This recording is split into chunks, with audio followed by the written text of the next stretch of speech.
손주는 눈에 넣어도 아프지 않을 만큼 정말 예쁩니다.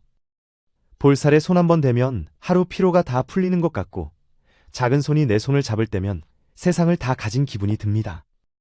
하지만요, 어느 날부터 그 웃음이 내 어깨를 눌러오기 시작합니다. 이제 나도 편하게 살고 싶었습니다. 친구와 여행도 가고 여유를 즐기며 살 줄 알았죠. 그런데 언제부턴가 제 하루는 딸의 일정표에 맞춰 돌아갔습니다. 그땐 몰랐습니다. 도와주는 일이 이렇게 오래 갈 줄은요. 여러분도 비슷한 경험 있으신가요? 잠깐만 봐달라던 부탁이 어느새 당연한 일이 되어버리는 순간 말입니다.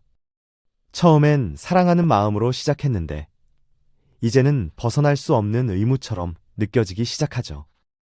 바로 이것이 많은 분들이 겪고 있는 황혼 육아의 현실입니다. 오늘은 그 이야기를 드리려 합니다. 자식과 손주를 사랑하면서도 내 인생을 놓치지 않는 방법. 그 답을 알려드리려 합니다. 시작과 함께 구독과 좋아요를 눌러주세요. 삶의 지혜와 노후의 자유를 되찾는 이야기, 지금부터 함께 하겠습니다. 올해 68살이 되는 김영숙 씨는 늦은 은퇴 후 편안한 삶을 꿈꾸었습니다. 매일 새벽 7시에 맞춰 일어나던 알람을 끄고 이제는 천천히 살자 마음먹었죠. 그날도 느긋하게 커피를 마시는데 딸에게서 전화가 왔습니다. 엄마, 이번에 회사 복직하게 됐어요. 그런데 아이 맡길 데가 없어요. 그 목소리엔 미안함보단 다급함이 묻어 있었습니다. 영숙 씨는 잠시 말이 막혔습니다. 그동안 딸 부부가 맞벌이에 고생하는 걸 봐왔거든요. 내가 부모인데, 그래, 잠깐만 도와주면 되겠지 하는 생각이 스쳤습니다. 결국 이렇게 대답했죠. 그래, 일주일에 며칠 정도만 봐줄게. 처음엔 설렜습니다. 손주가 제 품에 안겨 해맑게 웃는 모습에 세상 걱정이 다 사라지는 듯했죠. 점심을 먹이고 낮잠을 재우면 그 조그만 손이 제 얼굴을 더듬던 게 아직도 선명했습니다. 아이고, 이 녀석, 세상에서 제일 예쁜 것 같아. 그땐 그 한마디로 하루가 다 채워졌습니다. 친구들 만나면 자랑도 했어요. 우리 손주가 할머니만 찾아. 엄마보다 나를 더 좋아한다니까. 그 말에 친구들이 부러워하면 왠지 어깨가 으쓱해졌죠. 하지만요, 어느 날부터 조금씩 달라졌습니다. 딸은 늘 바빴고 사위는 퇴근이 늦었죠. 엄마, 오늘은 조금 늦을 것 같아요. 내일 회의 있어서 내일도 부탁드려요. 처음엔 괜찮다고 했습니다. 그런데 그 하루만이 일주일이 되고 한 달이 되고 계절이 바뀌어도 이어졌습니다. 여러분도 아시죠? 잠깐만이 계속이 되는 순간을. 아침이면 손주를 맡으러 오고 밤이면 잠든 손주를 딸이 데려갈 때까지 기다렸습니다. 식탁엔 항상 손주 반찬이 먼저 올라오고 병원 약봉지는 허리 통증 약으로 가득했습니다.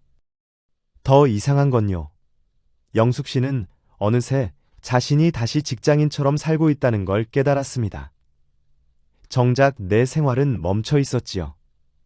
친구가 여행 가자고 해도 손주 봐야 해서 라고 거절했고, 병원 예약도 그날은 아이 있는 날이라며 미뤘습니다.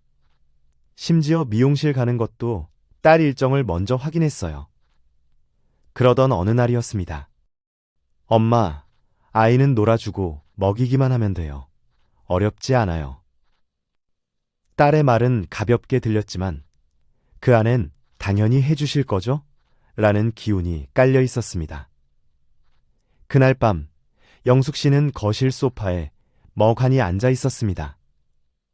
TV 화면이 돌아가도 눈엔 아무것도 들어오지 않았죠. 내가 왜 이렇게까지 해야 하지? 그 생각이 스치자 가슴 한쪽이 조용히 무거워졌습니다. 사실 몸이 먼저 신호를 보내고 있었어요. 다음 날 손주가 낮잠에서 깨어 울음을 터뜨렸습니다. 한참을 안고 달래다 허리가 끊어질 듯 아팠습니다. 손목이 욱신거려 병원에 다녀왔지만 그 이야기를 딸에게 꺼낼 순 없었습니다. 왜냐고요? 괜히 딸이 미안해할까봐, 또 내색하면 사이가 어색해질까봐요. 그런데 그날 저녁, 딸은 무심히 말했습니다. 엄마도 운동 좀 하세요. 요즘 허리 아프다는 말 너무 자주 하시네. 그 말에 영숙 씨는 말없이 웃었습니다. 속으로는 운동이 아니라 이제 좀 쉬고 싶은 건데 라는 말이 목구멍 끝까지 올라왔지만 끝내 꾹 삼켰습니다. 여러분도 이런 적 있으시죠? 고맙다는 말보다 그 정도는 할 수 있잖아요 라는 말이 더 익숙해질 때, 도와주고도 죄인처럼 느껴질 때, 그때 마음이 참 이상합니다. 사랑으로 한 일이었는데 어느새 내가 의무를 지는 사람이 되어 있더라고요. 더 서운한 건요. 사위 표정도 살피게 됐다는 겁니다. 오늘은 기분이 안 좋은가? 내가 뭘 잘못했나? 딸 눈치도 보이고 사위 얼굴색도 살피고 내 집인데 왠지 눈치 보는 사람이 되어 있었어요. 사람은요, 관계가 익숙해질수록 경계가 흐려진다고 합니다. 처음엔 서로 고마워하지만 반복되면 그 고마움이 당연함으로 바뀌어버리죠. 심리학에서는 이런 걸 기대의 전이라고 합니다. 상대의 기대가 점점 커질수록 우리는 우리 자신을 더 작게 만들된다는 뜻입니다. 실제로 한 조사를 보니까요. 손주 돌보는 조부모 10명 중 7명이 처음엔 며칠이었는데 이제는 매일이라고 답했더라고요. 그중 절반 이상은 힘들다고 말하기 어렵다고 했습니다. 영숙 씨만 그런 게 아니었던 거죠. 그날 밤 늦게 영숙 씨는 거울을 봤습니다. 예전엔 단정하게 말리던 머리, 화장대 위엔 미처 다 쓰지 못한 로션이 굳어 있었습니다. 손주 사진이 붙은 냉장고를 보며 중얼거렸습니다. 얘가 예쁜 건 변함이 없는데 왜 나는 점점 초라해지는 걸까? 말은 안 해도 속으로는 며칠이나 꾹꾹 누르고 있었을 겁니다. 이러다 내가 먼저 쓰러지는 거 아닌가? 그런 생각까지 들었지만 입 밖으로 꺼낼 순 없었죠. 안 괜찮은데 괜찮다고 말할 때 많으시죠? 영숙 씨도 그랬습니다. 힘들다고 말하면 약해 보일까봐 괜히 더 센 척했던 거예요. 여러분이라면 어땠을까요? 도와주는 기쁨보다 지친 마음이 더 커질 때, 그 순간 여러분은 어떤 선택을 하셨을까요? 그런데 이상하죠. 영숙 씨는 왜 계속 괜찮다고만 했을까요? 분명 힘들었는데도 말이에요. 사실 영숙 씨도 몰랐습니다. 자기가 왜 그렇게밖에 못하는지, 왜 딸 앞에서는 늘 작아지는지. 그런데요, 어느 날 영숙 씨는 깨달았습니다. 이게 단순히 마음이 약해서가 아니라는 걸. 우리 세대 여성들이 절대 벗어날 수 없는 그 무언가 때문이라는 걸요. 사실 영숙 씨도 몰랐습니다. 자기가 왜 그렇게밖에 못하는지, 왜 딸 앞에서는 늘 작아지는지. 그런데요, 어느 날 영숙 씨는 깨달았습니다. 이게 단순히 마음이 약해서가 아니라는 걸. 우리 세대 여성들이 절대 벗어날 수 없는 그 무언가 때문이라는 걸요. 그게 뭐였을까요? 영숙 씨는 그날 밤 오래된 앨범을 꺼내봤습니다. 젊은 시절 사진들이었죠. 아이들 키우느라 정신없던 시절, 남편 뒷바라지하느라 바빴던 날들. 사진 속 자신은 늘 웃고 있었지만 그 웃음 뒤엔 뭐가 있었을까요? 내가 좀 더 참고 견디면 되지. 평생 이 말을 입에 달고 살았습니다. 젊을 때도 남편 대신 살림 꾸리며 버티던 시절에도 늘 그렇게 자신을 뒤로 밀어왔죠. 그래서 이번에도 당연히 참는 게 옳다고 여겼던 겁니다. 심리학에서는 이런 현상을 보상 불균형이라고 부릅니다. 한쪽은 주고 한쪽은 받는데 그 무게가 달라질 때 생기는 불편한 감정이죠. 그런데 부모와 자식 사이에선 이 불균형이 더 쉽게 생깁니다. 왜냐하면 사랑이 기준을 흐리게 만들기 때문입니다. 딸이 힘들어 보이면 아무리 힘들어도 입을 다물었고, 사위가 피곤해 보이면 더 조심스러워졌습니다. 내가 좀 더 해주면 되지. 그 생각이 자동으로 나왔어요.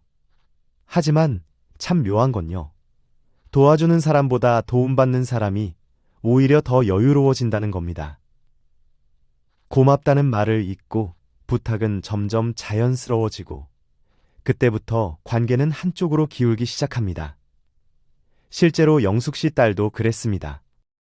처음엔 엄마, 정말 고마워요 하던 딸이 이제는 엄마, 내일도 되죠? 하고 묻습니다. 물음표가 붙어 있지만 사실은 통보에 가까웠죠. 여러분도 느껴보신 적 있죠? 이건 내가 해줄 일인가 싶으면서도 결국 해버릴 때. 그게 마음 약해서 그런 게 아닙니다. 가족이니까 미안하게 만들고 싶지 않아서 사랑하는 마음이 판단보다 앞서기 때문입니다. 더 깊은 이유가 있습니다. 우리 세대 여성들은 좋은 엄마의 기준을 너무 높게 잡고 살았어요. 희생하는 게 당연했고, 참는 게 미덕이었죠. 엄마는 원래 그런 거야. 이 말을 스스로에게 수없이 되뇌었습니다. 그런데 이게 반복되면 마음속에서 작은 변화가 일어납니다. 심리학자 앨리사 모건은 이렇게 말했습니다. 자기 연미 없는 사랑은 결국 소진으로 향한다. 자신을 돌보지 않는 사랑은 오래가지 못한다는 뜻이죠. 영숙 씨는 그걸 몸으로 느끼고 있었습니다. 허리 통증이 심해져 병원에 다녀온 날, 딸에게 며칠만 쉴게 라고 말하려다가 결국 하지 못했습니다. 대신 내일은 몇 시에 데려오니? 라고 물었죠. 그 순간 스스로 놀랐습니다. 도와주는 입장인데도 마치 상사의 지시를 기다리는 직원처럼 느껴졌거든요. 그날 밤 친구 정희에게 전화를 걸었습니다. 너는 손주 안 봐주니? 정희가 한숨부터 쉬었어요. 나 작년에 그만뒀어. 10년 했더니 몸이 남아나질 않더라. 10년이라는 숫자에 영숙 씨는 놀랐습니다. 정희는 첫 손주부터 막내까지 정말 10년을 쉬지 않고 봤다고 했어요. 더 놀라운 건 그 다음 이야기였습니다. 허리 수술했잖아, 작년에. 애들 업고 다니고 유모차 밀고 다니고. 그러다 결국 디스크 터져서 누워 있었어. 2달 입원했는데. 그때 딸이 어떻게 했는지 알아? 영숙 씨는 숨을 죽이고 들었습니다. 처음엔 안절부절 못하더니 일주일 지나니까 알아서 다 해결하더라. 시터도 구하고 남편이랑 교대로 보고. 내가 10년 동안 못 빠진다고 생각했는데 다 방법이 있었던 거야. 정희의 목소리엔 씁쓸함이 묻어 있었습니다. 그런데 더 서운한 게 뭔지 알아? 이제 애들이 중학생, 고등학생 됐는데 할머니 집에 안 와. 10년을 엄마처럼 키웠는데 이제는 어색해. 명절에 와도 인사만 하고 방에 들어가 버려. 영숙 씨는 가슴이 철렁했습니다. 정희가 마지막으로 한 말이 뼈 아팠어요. 처음부터 거리를 둬서야 했어. 도와주되 내 삶도 지켰어야 했는데 한번 시작하니까 멈출 수가 없더라. 딸도 나도 서로 그게 당연하다고 생각하게 됐고 결국 내 허리만 나가고 관계도 어색해졌지. 전화를 끊고 영숙 씨는 한참을 앉아 있었습니다. 정희의 10년이 자신의 미래처럼 느껴졌어요. 아니, 어쩌면 이미 그 길로 들어서고 있는 건 아닐까. 바로 그게 우리 세대의 함정이었습니다. 한번 시작하면 멈출 수 없는 그 굴레. 사랑이라는 이름으로 자신을 계속 내어주다가 결국 텅 빈 껍데기만 남게 되는 삶 말입니다. 늘 괜찮다를 먼저 말하는 것. 불편해도 괜찮다. 힘들어도 괜찮다. 그 말이 마음의 예의처럼 자리 잡았던 거예요. 그래서 지금도 딸에게 힘들다는 말을 꺼내는 게 더 어려운 겁니다. 엄마가 안 도와주면 딸이 얼마나 힘들까? 내가 거절하면 서운해하겠지. 이런 생각들이 먼저 떠오르니까요. 결국 서운함이 아니라 불공평함이 쌓여 마음을 무겁게 만드는 겁니다. 이건 가족의 문제가 아니라 관계의 균형이 깨졌기 때문이죠. 사랑이 많을수록 기준을 잃고 기준을 잃으면 마음이 흔들립니다. 한 가지 더 있습니다. 우리는 인정받고 싶은 마음을 숨기고 삽니다. 내가 이만큼 해줬는데 알아줬으면 좋겠다. 이 말을 차마 입 밖으로 꺼내지 못하죠. 왜냐하면요. 그런 마음을 드러내는 게 초라해 보일까봐 두려운 겁니다. 대가를 바라는 사랑은 진짜 사랑이 아니라고 배웠으니까요. 하지만 여러분, 생각해보세요. 도와주면서도 왠지 모르게 속이 답답할 때, 그건 마음속에서 조용히 신호를 보내는 겁니다. 이젠 나를 좀 돌봐달라. 그래서 서운함은 사실 기대의 다른 얼굴입니다. 사랑받고 싶은 마음이 여전히 남아있기 때문이죠. 도와줬다는 사실보다 알아주길 바라는 마음이 더 크기 때문입니다.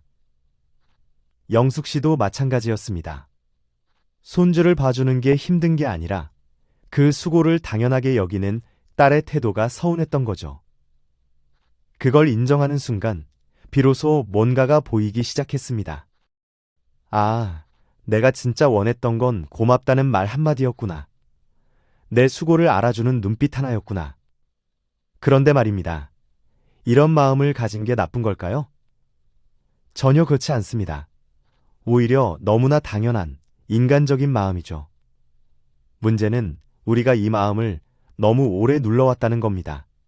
그리고 그 침묵이 결국 관계를 더 어렵게 만들었다는 거죠. 그런데 영숙 씨는 왜 계속 같은 일을 반복할까요?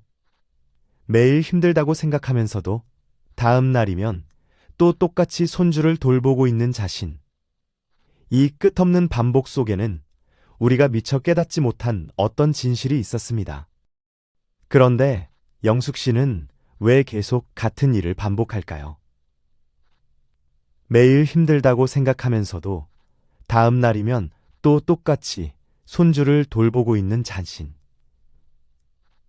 이 끝없는 반복 속에는 우리가 미처 깨닫지 못한 어떤 진실이 있었습니다.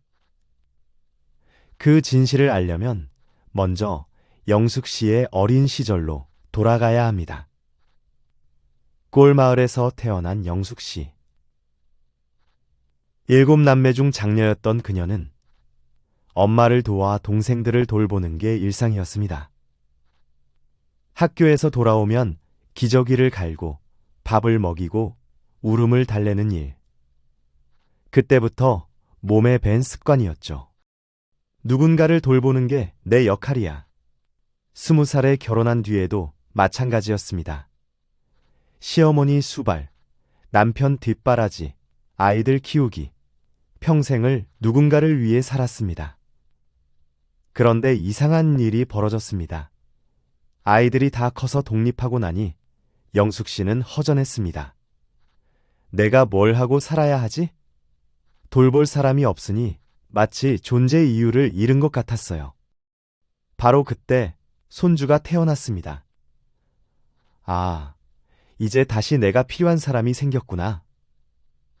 그 순간 영숙 씨는 안도했습니다. 다시 누군가에게 꼭 필요한 사람이 된 기분이었거든요.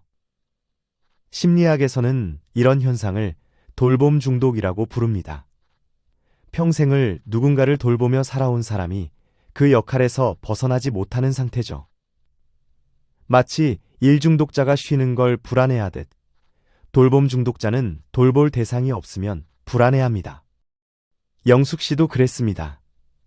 손주를 보지 않는 날이면 왠지 모르게 공허했어요. 내가 없어도 괜찮나? 나 없이도 잘 지내나? 그런 생각이 자꾸 들었습니다. 더 깊은 이유가 있었습니다. 영숙 씨는 평생 착한 사람으로 살아왔습니다. 착한 딸, 착한 며느리, 착한 엄마. 그런데 그 착함의 정의가 뭐였을까요? 다른 사람을 위해 희생하는 것. 그게 바로 영숙 씨가 배운 착함의 기준이었습니다. 자신의 욕구를 뒤로 미루고 남을 먼저 챙기는 것. 그렇게 해야 사랑받을 수 있다고 믿었거든요. 실제로 그랬습니다. 젊은 시절 영숙 씨가 남편과 시어머니를 잘 돌볼 때마다 영숙이 참 착하다, 복 받을 거야 라는 말을 들었습니다. 아이들을 위해 밤새 간병할 때도 엄마는 정말 대단해 라는 칭찬을 받았어요. 그래서 영숙 씨 마음속에는 이런 생각이 깊이 자리 잡았습니다. 희생하면 사랑받는다. 돌봐주면 인정받는다. 참으면 착한 사람이다. 이렇게 말이에요. 이제 손주를 돌보는 상황도 마찬가지였습니다. 힘들어도 참고, 아파도 웃고, 지쳐도 괜찮다고 말하는 영숙 씨. 그럴 때마다 딸이 엄마 덕분에 살아요 라고 말해주니까 그 말 한마디에 모든 피로가 사라지는 것 같았어요. 하지만 점점 상황이 달라졌습니다. 처음엔 고마워하던 딸이 이제는 당연하게 여기기 시작했어요. 엄마, 내일도 되죠? 물어보는 것 같지만 사실은 통보였습니다. 그래도 영숙 씨는 계속 괜찮아 라고 대답했습니다. 왜일까요? 거절하는 법을 몰랐기 때문입니다. 평생을 네라고 살아온 사람에게 아니요는 너무 어려운 단어였어요.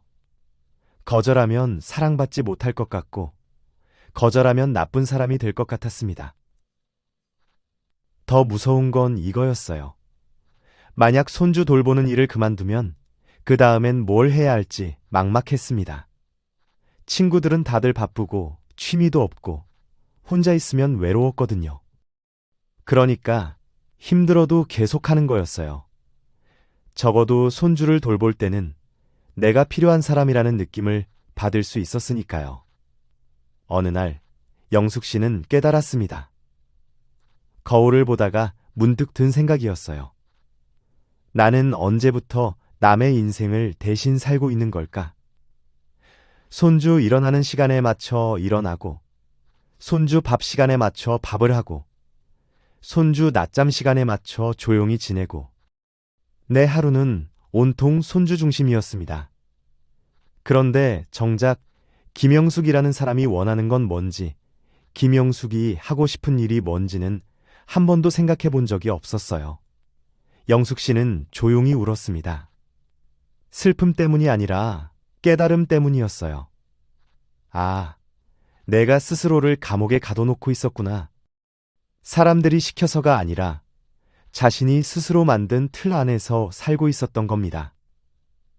심리학자들은 말합니다. 가장 강한 감옥은 밖에서 만들어지는 게 아니라 안에서 만들어진다.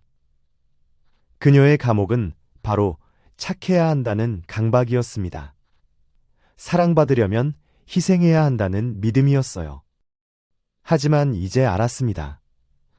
진짜 사랑은 희생을 요구하지 않는다는 걸, 진짜 가족은 서로의 행복을 바란다는 걸. 그래서 결심했습니다. 이제는 나도 내 인생을 살아보자. 처음엔 무서웠어요. 딸이 실망할까봐. 손주가 할머니를 그리워할까봐. 하지만 더 무서운 건 이대로 계속 사는 거였습니다. 다음 날 아침, 영숙 씨는 딸에게 말했습니다. 나 이제 손주 보는 거 조금 줄이려고 해. 딸이 놀란 표정을 지었지만 영숙 씨는 계속 말했어요. 네가 힘든 거 알지만 나도 이제 내 시간이 필요해. 평생 남을 위해서만 살았는데 이제는 나를 위한 시간도 좀 가져보고 싶어. 그 말을 하는 영숙 씨의 목소리는 떨렸지만 단단했습니다. 오랫동안 참아왔던 말이 드디어 세상 밖으로 나온 순간이었지요. 여러분도 그런 적 있으시죠? 평생 괜찮다고 말해왔는데 정작 괜찮지 않았던 순간들. 다른 사람 눈치 보느라 정작 내 마음은 돌보지 못했던 시간들. 그건 나쁜 게 아닙니다. 우리 세대는 그렇게 살아야 한다고 배웠거든요.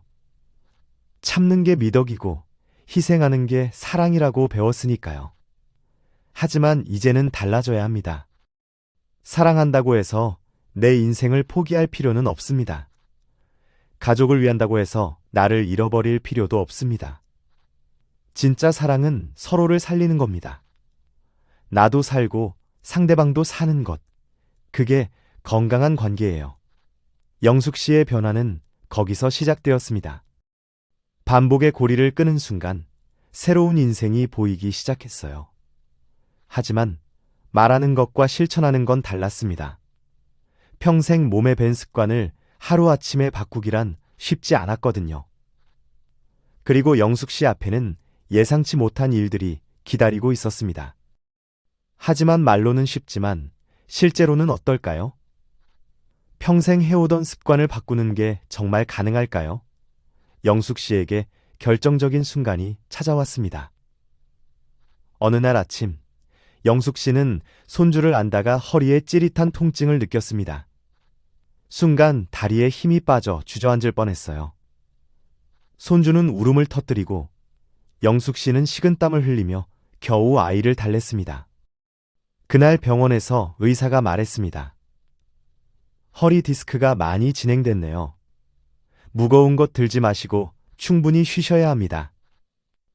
영숙 씨는 쓴 웃음을 지었습니다. 쉬라고? 손주는 누가 봐? 하지만 더 충격적인 일이 기다리고 있었습니다. 집으로 돌아와 보니 딸에게서 메시지가 와 있었습니다. 엄마, 오늘 회식이라 늦어요. 저녁도 해주세요. 영숙 씨는 허리를 부여잡고 부엌에 섰습니다. 진통제를 먹었지만 여전히 아팠어요. 그런데 손주가 또 울기 시작했습니다. 그 순간이었습니다. 영숙 씨는 거실 바닥에 주저앉으며 깨달았습니다. 아, 내가 먼저 쓰러지는구나. 통계를 보면 60대 이상 조부모 중 78%가 손주 돌봄으로 인한 건강 악화를 경험합니다. 그중 40%는 관절염, 35%는 허리 디스크, 25%는 우울증을 앓고 있죠. 영숙 씨도 예외가 아니었습니다. 그날 밤 딸이 돌아와서는 이렇게 말했습니다. 엄마, 왜 이렇게 피곤해 보여요? 좀 더 건강관리 하셔야겠어요. 그 말을 듣는 순간 영숙 씨는 말문이 막혔습니다. 건강관리? 누구 때문에 이렇게 됐는데? 하지만 또다시 괜찮다고 말하려던 그 순간 영숙 씨는 문득 깨달았습니다. 이렇게 살면 정말 죽겠구나. 그건 비유가 아니라 현실이었습니다. 몸은 이미 한계에 다다랐고 마음은 바닥을 치고 있었어요. 며칠 후 영숙 씨는 오랜 친구 정희를 만났습니다. 정희 씨가 영숙 씨를 보더니 깜짝 놀랐습니다. 너 많이 말랐네. 얼굴에 생기가 하나도 없어. 영숙 씨는 억지 웃음을 지으며 대답했습니다. 손주 보느라 좀 피곤해서 그래. 정희 씨가 고개를 저었습니다. 영숙아, 솔직히 말해. 지금 행복해? 그 질문에 영숙 씨는 대답할 수 없었습니다. 행복하다고 말하기엔 너무 지쳤고, 불행하다고 말하기엔 손주가 너무 예뻤거든요. 정희 씨가 조용히 말했습니다. 나도 5년 전까지 너랑 똑같았어. 손주 둘을 봤는데 결국 손목 수술까지 받았지. 그때 깨달았어. 사랑도 체력이 있어야 오래 간다는 걸. 영숙 씨는 정희 씨의 오른손을 봤습니다. 손목에 수술 흉터가 선명했어요. 병원에서 쉬라고 해서 그만뒀는데 알고 보니 그게 가장 현명한 선택이었어. 지금은 가끔씩만 봐주고 대신 내 시간을 찾았지. 그 말이 영숙 씨의 마음을 흔들었습니다. 집으로 돌아오는 길, 영숙 씨는 생각했습니다. 나도 언젠가는 정희처럼 될 수밖에 없겠구나. 그런데 문제는 그때까지 기다릴 수 없다는 거였어요. 이미 몸은 신호를 보내고 있었으니까요. 그날 밤 영숙 씨는 결심했습니다. 딸에게 메시지를 보냈습니다. 이번 주는 힘들 것 같아. 나도 좀 쉬어야겠다. 그 한 문장을 보내는데 30분이 걸렸습니다. 보내고 나서는 손이 떨렸지만 마음은 오히려 평온했어요. 다음 날 영숙 씨는 처음으로 혼자만의 시간을 가졌습니다. 손주가 없는 고요한 집에서 따뜻한 차를 마시며 창밖을 바라봤어요. 그제야 알았습니다. 이게 내가 잃어버린 평온함이구나. 공원에 나가 벤치에 앉았을 때였습니다. 옆자리에 앉은 아주머니가 말을 걸어왔어요. 오늘은 손주 안 데리고 오셨네요? 영숙 씨가 대답했습니다. 네, 오늘은 쉬는 날이에요. 그 아주머니가 웃으며 말했습니다.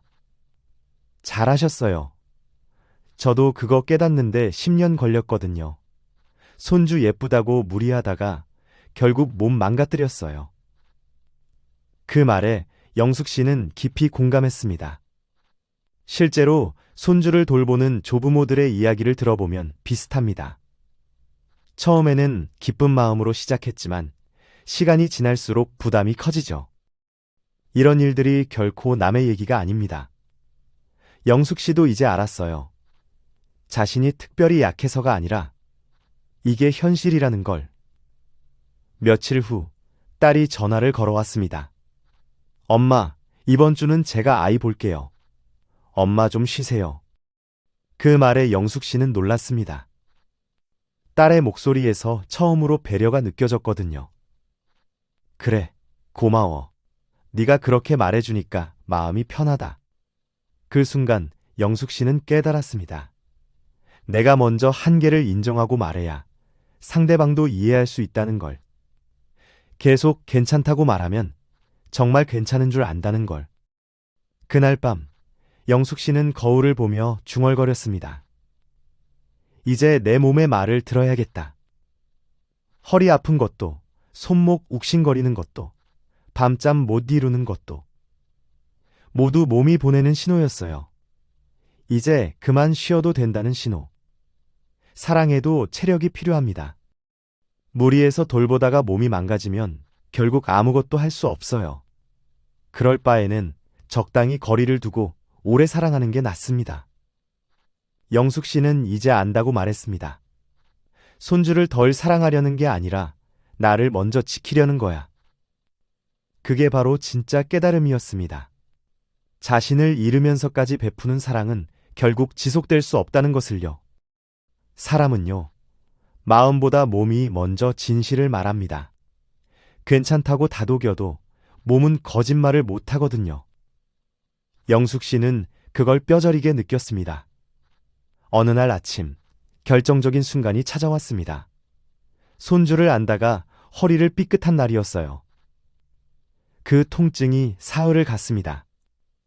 진통제를 먹고도 낫질 않자 병원에 갔더니 의사가 조용히 말했습니다. 허리가 아니라 근육이 다 닳았어요. 지금처럼 계속 쓰면 다음엔 회복이 안 됩니다. 그 말을 듣는 순간 머릿속이 하얘졌습니다. 그제야 멈춰야 한다는 말이 현실로 다가왔어요. 집으로 돌아와 영숙 씨는 거울을 봤습니다. 언제부터 이렇게 늙었을까요? 어깨는 굽고 얼굴엔 피로가 깊게 패여 있었어요. 이게 손주 사랑하는 할머니의 모습인가? 그날 밤 영숙 씨는 딸에게 말했습니다. 이제는 엄마가 조금 힘들어. 딸은 놀란 얼굴로 대답했습니다. 엄마, 왜 말을 이제야 해요? 그 말에 쓴웃음이 났습니다. 나도 이제야 내 몸의 말을 들었네. 여러분도 그런 순간이 있으셨죠? 몸이 버겁다고 신호를 주는데도 조금만 더 하며 버티던 날들. 그게 바로 사랑의 이름으로 자신을 소모시키는 순간입니다. 실제로 통계를 보면 충격적입니다. 60대 이상 조부모의 63%가 손주 돌봄 중 만성 피로와 통증을 겪고 있다고 합니다. 그중 40%는 병원 진료를 미루다 상태가 악화됐어요. 한 어르신은 4년간 손주를 돌보다 빙판에서 넘어져 손목 골절 수술을 받았습니다. 또 다른 분은 15년째 돌보다 허리 디스크가 터졌다고 합니다. 몸이 무너진 뒤에야 마음이 깨닫는 겁니다. 아, 내가 지쳐 있었구나. 영숙 씨도 그제야 현실을 직시했습니다. 병원에서 돌아온 그날, 손주를 보며 생각했죠. 이 아이가 자라는 걸 오래 보려면 내가 먼저 건강해야지. 사실 영숙 씨는 또 다른 두려움이 있었습니다. 요즘 사람들 120살까지 산다는 우스갯소리가 있잖아요.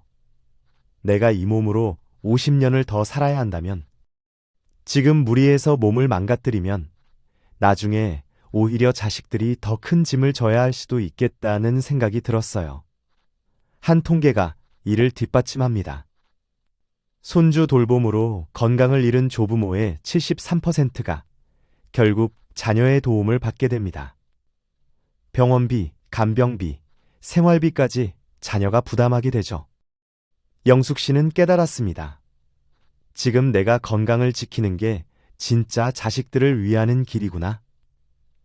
그래서 영숙 씨는 작은 운동센터를 찾아갔습니다. 처음엔 어색했어요. 요가 매트에 앉아 숨을 고르는데 손주 얼굴이 떠올랐습니다. 하지만 이번엔 다른 생각이 들었어요. 얘를 오래 사랑하려면 내가 먼저 건강해야 해. 사람은요, 스스로를 돌보기 시작할 때 비로소 진짜 사랑을 지킬 수 있습니다. 그걸 모르고 살았던 세월이 부끄럽기도 했지만 이제는 후회보다 확신이 커졌습니다. 며칠 뒤 딸이 찾아왔습니다. 엄마, 병원 다녀왔다는 얘기 듣고 놀랐어요. 이젠 제가 좀 더 도와드릴게요. 그 말에 영숙 씨는 조용히 미소 지었습니다. 그래, 나도 조금은 네가 날 도와줄 때가 됐지. 그 순간 서로의 시선이 잠시 마주쳤습니다. 예전엔 의무 같던 돌봄이 이제는 서로를 이해하는 대화가 된 거였죠. 더 놀라운 변화가 있었습니다. 딸이 스스로 해결책을 찾기 시작한 거예요. 어린이집 대기 신청, 시간제 돌봄 서비스 알아보기, 육아휴직 검토. 젊은 사람들이 정말 똑똑하구나. 내가 없어도 방법을 찾는구나. 연구 결과도 이를 뒷받침합니다. 조부모가 일정 부분 돌봄을 줄이면 부모 세대의 감사 표현 빈도가 2배 이상 늘어납니다. 거리를 두면 정이 식을 것 같지만 오히려 감사가 자라는 거예요. 영숙 씨는 이제 확신을 가지고 말합니다. 이건 이기적인 게 아니에요. 젊은 사람들 똑똑하거든요. 손주는 가끔만 봐도 충분해요. 그리고 이런 현실적인 이유도 덧붙입니다. 돈 받고 봐도 나름 서러울 때 많은데 공짜로 하면 더 서러워져요. 사위 얼굴 표정 살피고 딸 눈치 보면서 언제까지 살 건가요? 안 괜찮은데 괜찮다고 말해온 세월. 말은 안 해도 속으로는 며칠이나 꾹꾹 눌러왔던 마음들. 이제는 그런 시간이 아깝다고 생각해요. 여러분, 결국 사랑에도 체력이 있습니다. 아무리 마음이 커도 몸이 따라주지 않으면 사랑도 지탱되지 않아요. 그러니 이건 이기심이 아니라 지혜입니다. 사랑을 오래 지키려면 먼저 나를 지켜야 하니까요. 영숙 씨는 이제 당당하게 말할 수 있습니다. 내가 건강해야 자식들도 편해요. 지금 무리하면 나중에 자식들이 나 병수발 드느라 인생이 무너질 수 있어요. 여러분도 혹시 지금 누군가를 위해 너무 오래 멈춰서 계신가요? 그렇다면 이제 나를 위한 하루를 하나 만들어 보세요. 사랑은 줄이는 게 아니라 오래 가기 위해 모양을 바꾸는 겁니다. 결국 영숙 씨가 깨달은 건 단 하나였습니다. 나는 여전히 가족을 사랑한다. 하지만 이제는 그 사랑 안에서 나도 살아야 한다. 그리고 그건요, 누구의 이해를 구할 필요도 없는 당연하고 아름다운 선택이었습니다. 하지만 이런 선택을 실제로 실행하기는 쉽지 않습니다. 많은 분들이 그래도 어떻게 거절하지? 하며 고민하시죠. 영숙 씨도 처음엔 막막했습니다. 어떻게 말하지? 딸이 실망하면 어떡하지? 며칠 동안 고민한 끝에 영숙 씨는 용기를 냈어요. 그 변화는 생각보다 조용하게 시작됐습니다. 아침에 눈을 떴을 때 이제는 해야 할 일이 아니라 하고 싶은 일을 먼저 떠올리게 되었어요. 오늘은 뭘 할까? 그 짧은 생각 하나가 이상하게도 하루를 다르게 만들었습니다. 첫 번째 변화는 말하는 방식입니다. 딸에게서 전화가 왔을 때 영숙 씨는 이렇게 말했어요. 이번 주는 병원 예약이 있어서 힘들 것 같아. 예전 같으면 괜찮아.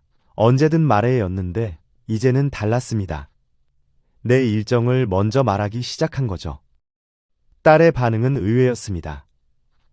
엄마, 그럼 제가 아이 볼게요. 엄마는 푹 쉬세요. 이전엔 미안함이 묻어있던 말이 이번엔 자연스러웠어요. 관계의 공기가 달라진 겁니다. 두 번째 변화는 시간 사용법입니다. 영숙 씨는 오랫동안 미뤄뒀던 일들을 하나씩 시작했어요. 복지관 수채화 교실 등록, 친구들과의 정기 모임, 건강검진 예약. 그날 오후 카페에서 친구 정희를 만났습니다. 정희 씨는 커피를 내려놓으며 웃었어요. 너 요즘 사람 같아졌다. 사람 같아졌다니? 그게 무슨 말이야? 전에는 늘 바쁘고 늘 미안해했잖아. 근데 지금은 얼굴이 편해 보여. 이제야 네가 네 인생 주인 같아. 그 말에 영숙 씨는 잠시 눈을 내리깔았습니다. 마음 한구석이 따뜻하게 데워지는 기분이었어요. 참 놀라운 일이 벌어졌습니다. 삶은 똑같은데 마음의 방향 하나만 바꿔도 세상이 이렇게 다르게 보이더라고요. 그날 카페 창가엔 햇살이 유난히 부드러웠고 지나가던 사람들의 웃음소리가 유독 또렷하게 들렸습니다. 그동안 듣지 못했던 삶의 소리가 다시 들리기 시작한 겁니다. 집에 돌아와 거실을 보니 손주 장난감이 눈에 들어왔습니다. 예전 같으면 이걸 또 언제 치우나 한숨부터 나왔겠지만 오늘은 그 장난감들이 왠지 반가웠어요. 사랑이 부담이 아니라 그리움이 되어 돌아온 거죠. 그날 밤 딸에게서 사진 한 장이 도착했습니다. 아이와 함께 요리한 모습이었어요. 엄마, 이거 봐요. 아이가 반죽도 도왔어요. 사진 속에서 딸의 표정이 참 밝았습니다. 영숙 씨는 휴대폰을 내려놓으며 조용히 웃었어요. 내가 멈추니까 저 아이도 자라나는구나. 세 번째 변화는 가족관계였습니다. 여러분, 참 신기하지요? 내가 한 발 물러선다고 관계가 멀어지는 게 아니에요. 오히려 그때 비로소 서로의 마음이 보입니다. 사랑은 가까이 붙잡을 때보다 조금 떨어져 바라볼 때 더 오래 가더라고요. 영숙 씨는 평생교육관 문을 열었습니다. 그곳엔 자신과 비슷한 또래의 사람들이 나를 배우러 온 얼굴로 앉아 있었어요. 강사가 말했습니다. 지금부터는 누구의 엄마도 아닌 한 사람의 이름으로 살아가세요. 그 한마디가 마음을 울렸습니다. 자식의 그림자 속에 가려져 있던 자신이 조용히 불을 켜는 느낌이었어요. 네 번째 변화는 새로운 관계입니다. 수업이 끝나고 나오는데 정희 씨에게서 메시지가 왔어요. 오늘 저녁에 노을 예쁘다더라. 같이 볼래? 잠시 망설이다가 영숙 씨는 그래 하고 답장을 보냈습니다. 그 한 글자에 담긴 결심은 단단했어요. 이제는 누군가의 부탁이 아니라 내가 고른 약속으로 하루를 살자. 노을이 물든 공원 벤치에 앉아 두 친구는 아무 말 없이 하늘을 바라봤습니다. 오랜 세월 쌓인 시간들이 조용히 흘러내리는 순간이었죠. 정희 씨가 불쑥 물었습니다. 너 지금 행복해? 영숙 씨가 대답했습니다. 응. 조금 느리지만 이제 진짜 내 인생 같아. 그 말을 하고 나니 눈가에 뜨겁게 맺히던 무언가가 스르르 흘러내렸습니다. 그건 슬픔이 아니라 회복의 눈물이었어요. 그토록 버티며 지켜온 사랑이 이제는 자신을 살리는 힘이 되어 돌아온 겁니다. 다섯 번째 변화는 자기 인식입니다. 여러분도 느껴지시죠? 참 신기하게도 내가 나를 사랑하기 시작하면 주변 사람들도 변하기 시작해요. 가족도 친구도 이젠 기댈 사람이 아니라 함께 걸을 사람이 되어가는 겁니다. 영숙 씨는 이제 확신을 가지고 말합니다. 누군가를 위해 사는 것도 좋지만 이제는 나를 아끼는 게 그 사람을 위하는 길이에요. 실제로 이런 변화는 과학적으로도 입증됩니다. 자기 돌봄을 시작한 노년층의 스트레스 호르몬 수치가 평균 40% 감소했다는 연구 결과가 있어요. 또한 가족관계 만족도도 2배 이상 향상됐다고 합니다. 그날 이후 영숙 씨의 하루는 완전히 달라졌습니다. 이제는 손주가 놀러 오면 같이 웃고 돌아가면 조용히 책을 펼쳐요. 사랑의 모양이 바뀐 거죠. 이제는 내가 해줘야 하는 사랑이 아니라 함께 나누는 사랑이 됐습니다. 6개월이 지난 지금 영숙 씨는 이렇게 말합니다. 손주를 덜 사랑하게 된 게 아니라 더 건강하게 사랑하게 됐어요. 그리고 주변 분들에게 이런 조언을 합니다. 자식들이라고 다 내 맘 같지 않아요. 그냥 나를 위해서 즐기면서 사는 게 정답입니다. 마지막으로 이렇게 덧붙입니다. 이제는 스스로를 돌보면서 살아가야겠어요. 그게 진짜 가족을 위하는 길이거든요. 영숙 씨의 변화는 단순한 개인적 선택이 아니었습니다. 가족 전체가 더 건강한 관계를 만들어가는 시작점이 된 거죠.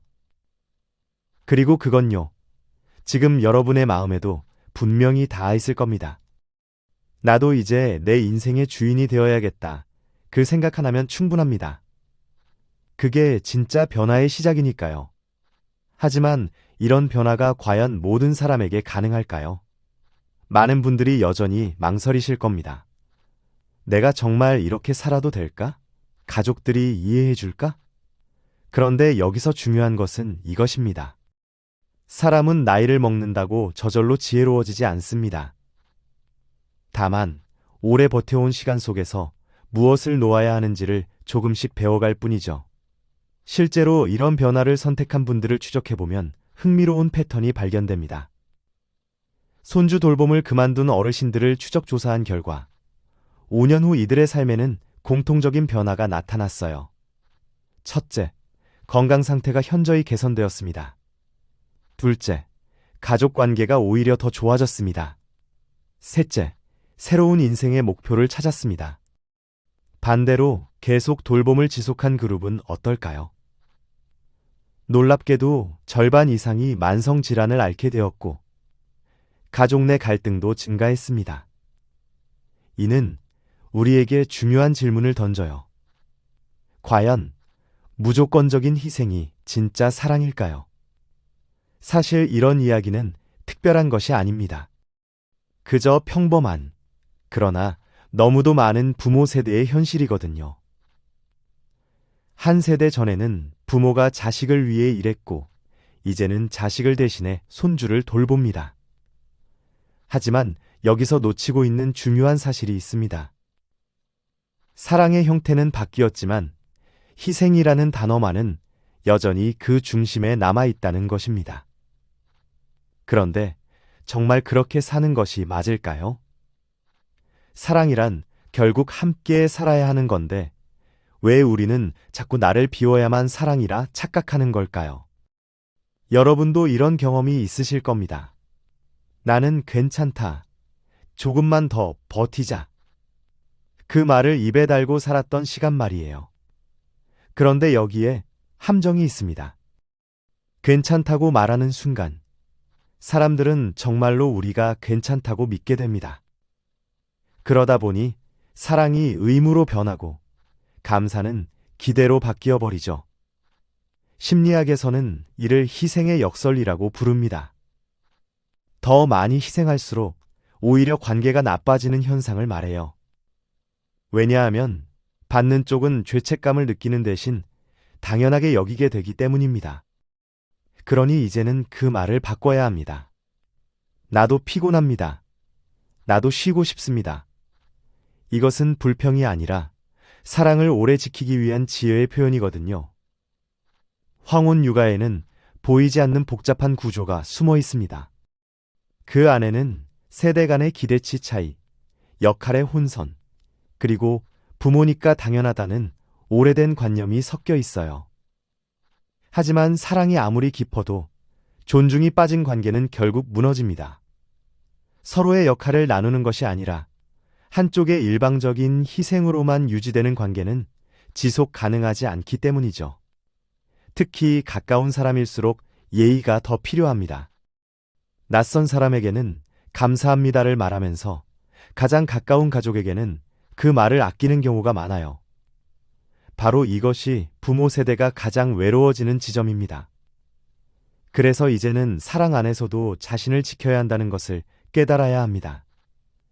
자식을 사랑하는 마음과 자신을 아끼는 마음은 함께 갈 수 있어요. 이 둘은 경쟁 관계가 아닙니다. 오히려 내가 건강해야 사랑도 지속됩니다. 내가 안정되어야 가족도 편안해지거든요.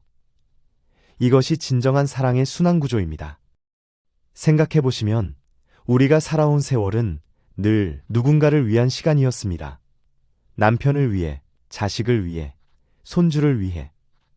그런데 이제는 조금 달라져야 하지 않을까요? 나를 위한 하루 하나쯤은 누구의 눈치도 보지 않고 가져도 됩니다. 그 하루를 허락하는 것이 바로 진정한 품격입니다. 품격이란 비싼 옷을 입는 것이 아니라 자신의 시간을 스스로 결정할 수 있는 자유예요. 그 자유를 되찾는 순간, 비로소 우리는 나이 든 것이 아니라 성숙해진 것입니다. 손주가 사랑스럽지만 때로는 그 사랑이 버겁게 느껴질 때가 있으실 겁니다. 그것은 나쁜 마음이 아니에요. 사람은 누구나 여유의 자리가 필요하기 때문입니다. 그 자리가 있을 때 우리는 비로소 진심으로 사랑할 수 있어요. 한 번도 자기 자신을 위해 쉬어본 적이 없을 때 사람의 마음은 가장 큰 공허를 느낍니다. 그래서 이제부터는 이렇게 말해보시기 바랍니다. 이제는 조금 내 인생을 살아보겠습니다. 그 한마디가 모든 변화의 시작점이 됩니다. 이것은 손주를 사랑하지 않아서가 아닙니다. 그 사랑을 오래 지키기 위해 현명한 선택을 하는 거예요. 사랑은 거리감이 아니라 균형입니다. 너무 가까이 있으면 감사가 사라지고 너무 멀리 있으면 정이 식어요. 적절한 거리를 지킬 줄 아는 사람이 가장 단단한 사랑을 만들어갑니다. 이제는 좋은 부모보다 평온한 사랑으로 사시기 바랍니다. 누군가를 도우며 웃는 것도 좋지만 가끔은 아무것도 하지 않고 창밖의 햇살을 바라보는 그 순간이 우리에게 가장 필요한 시간일지도 모릅니다. 실제로 적절한 경계를 설정한 조부모들의 삶을 보면 흥미로운 패턴이 발견됩니다. 이들은 손주와의 관계에서도 더 큰 만족을 느끼고 있었어요. 매일 보는 당연한 존재가 아니라 만날 때마다 특별한 존재로 인식되기 때문입니다. 또한 자녀들도 변화했어요. 조부모에 대한 의존도가 줄어들면서 스스로 문제를 해결하는 능력이 향상되었고, 오히려 조부모에 대한 감사 표현이 늘어났습니다. 삶이란 결국 누가 오래 버티느냐가 아니라 누가 더 지혜롭게 살아가느냐의 문제입니다. 무거운 짐을 혼자 지고 가다 보면 결국 중간에 쓰러져요. 하지만 적절히 역할을 분담하고 가면 모두가 함께 끝까지 갈 수 있습니다. 이제는 우리가 새로운 것을 배워야 할 때입니다. 도와주는 방법보다 적절히 거리를 두는 방법을. 그것이 진정한 어른의 지혜이고 성숙한 사랑의 표현이거든요. 마지막으로 이 말씀을 드리고 싶습니다. 당신의 건강과 행복이 곧 가족의 건강과 행복입니다. 당신이 무너지면 결국 모든 것이 무너져요. 그러니 당당하게 선택하시기 바랍니다. 건강한 경계를 만드는 것. 그것이야말로 진정한 사랑의 완성입니다. 긴 세월 동안 우리는 참 많은 역할로 살아왔습니다. 누군가의 어머니로, 아내로, 직장인으로, 또 누군가의 버팀목으로 살아오면서 정작 나라는 이름으로 살아본 시간은 얼마나 될까요? 돌아보면 늘 누군가의 하루를 대신 살아주느라 내 하루는 뒤로 밀려나 있었습니다. 하지만 이제는 그 순서를 조금 바꿔도 괜찮습니다.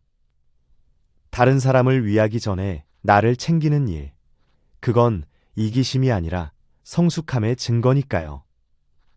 빈잔으로는 누구에게도 따뜻한 차를 따라줄 수 없듯 내 마음이 먼저 채워져야 사랑도 흘러넘칠 수 있습니다. 살다 보면 도와준 만큼 고마움을 받지 못할 때가 있습니다. 그럴 때는 서운함보다 이런 생각을 해보시면 좋겠어요. 내가 내 마음을 다독이면 세상도 그만큼 부드러워진다는 것을. 세상이 바뀌지 않아도 괜찮습니다. 내 시선이 달라지면 같은 하루도 전혀 다르게 빛나니까요. 사실 삶이란 원래 균형을 찾아가는 여정입니다. 기울면 바로 세우고 멈추면 다시 걸어가며 조금씩 나다운 모양을 찾아가는 것이죠. 한때는 희생이 전부였던 시간이 이제는 지혜로 남아 우리를 단단하게 만들어줍니다. 그런데 때로는 내려놓는 것이 가장 큰 용기일 때가 있습니다. 사랑을 내려놓는 게 아니라 사랑에 깔린 무게를 내려놓는 것. 그게 진짜 마음의 자유거든요. 이제는 우리에게도 그런 자유가 필요합니다. 누군가의 부탁보다 내 하루의 리듬을 우선으로 두는 자유 말입니다. 누가 뭐라 해도 괜찮습니다. 인생의 후반은 남이 정한 길을 걷는 게 아니라 내가 정한 속도로 살아가는 시간이니까요. 돌이켜보면 참 오래도 참고 오래도 견뎠습니다. 그 시간들이 결코 헛되지 않았다는 걸 스스로 인정해 줄 때가 지금입니다. 그게 바로 나를 존중하는 첫걸음이거든요. 그래서 이제는 마음에 이런 문장을 새겨보시기 바랍니다. 오늘은 나를 위해 삽니다. 거창할 필요 없어요. 창문을 열어 바람을 느끼는 일, 좋아하는 노래 한 곡을 들으며 웃는 일. 그 모든 게 인생을 회복시키는 시작입니다. 사람들은 흔히 말하죠. 가는 정이 있어야 오는 정이 있다. 맞습니다.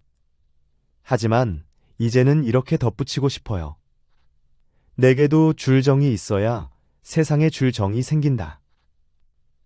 자신을 아끼는 마음이 곧 세상을 따뜻하게 만들거든요. 더 중요한 건 우리의 삶은 거대한 결심보다 작은 선택으로 달라진다는 겁니다. 아침에 창문을 열어 햇살을 느끼는 일, 따뜻한 차를 내리며 잠시 멈추는 일. 그런 순간들이 쌓여 새로운 하루가 만들어지는 거예요. 안 괜찮은데 괜찮다고 말해온 세월이 너무 깁니다. 말은 안 해도 속으로는 며칠이나 꾹꾹 눌러왔던 마음들. 이제는 그런 시간들을 아깝다고 생각하시기 바랍니다. 자식들이라고 다 내 마음 같지 않거든요. 그냥 나를 위해서 즐기면서 사는 게 정답입니다. 이제는 스스로를 돌보면서 살아가야 할 때예요. 돈 받고 봐도 서러울 때가 많은데 공짜로 하면 더 서러워집니다. 사위 얼굴, 표정 살피고 딸 눈치 보면서 언제까지 살 건가요? 그런데 알고 보니 요즘 젊은 사람들은 의외로 육아를 우리 때보다 더 잘해요. 손주는 가끔만 봐도 충분합니다. 그들이 스스로 해결할 수 있는 능력이 있다는 걸 믿어보시기 바랍니다. 지금 이 시간을 함께한 모든 분들에게 고마움을 전하고 싶습니다. 이 세상을 다정하게 만든 건 거창한 희생이 아니라 조용히 견디고 묵묵히 살아온 그 발자국들이었어요. 그 발자국이 있었기에 다음 세대가 웃을 수 있었습니다. 하지만 이제는 여러분 자신을 위한 시간입니다.